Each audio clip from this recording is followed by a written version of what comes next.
Great greetings, everyone. NatJamMedia here, and welcome back to another episode of the SpongeBob Reviews. Today, we're reviewing the Season 6 episode, Dear Vikings. And before we begin the review, can you find the hidden title card? SpongeBob doesn't know what a Viking is. Squidward tries to tell him, and he ends up writing a letter to the Vikings that gets delivered in a rather weird, strange way. But in a kind of funny way at the same time. Yeah, in a funny way. Kind of a Rube Goldberg kind of way. Vikings show up, and there's a boat and a monster, and SpongeBob saves the day. What monster? Well, there's something that eats there's a hole in the boat, right, or something. Yeah, it's caused by an iceberg. Iceberg, that's what I meant. I didn't mean monster, I meant iceberg.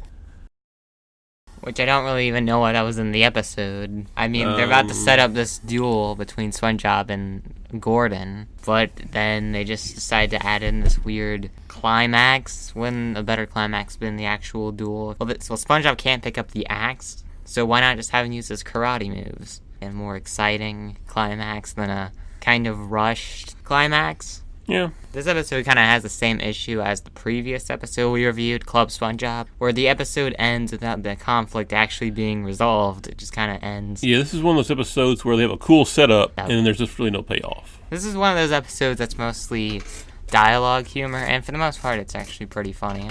I just think that maybe the setup should have been shortened a little bit. This episode just didn't do it for me. It had a cool little setup, Vikings, great, and then it's just like, yeah.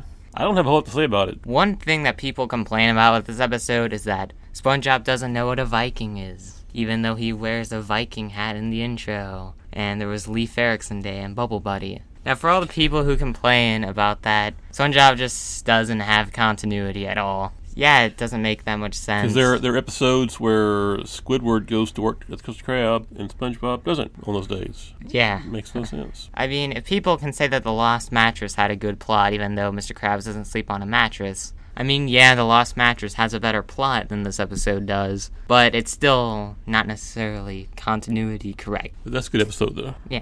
I mean, it's a really good episode. It's a really good episode, yeah. And I would say that this is one of those episodes that I think still leans on the good side, but on that really close to okay. Because I enjoyed enough to say that I definitely like it.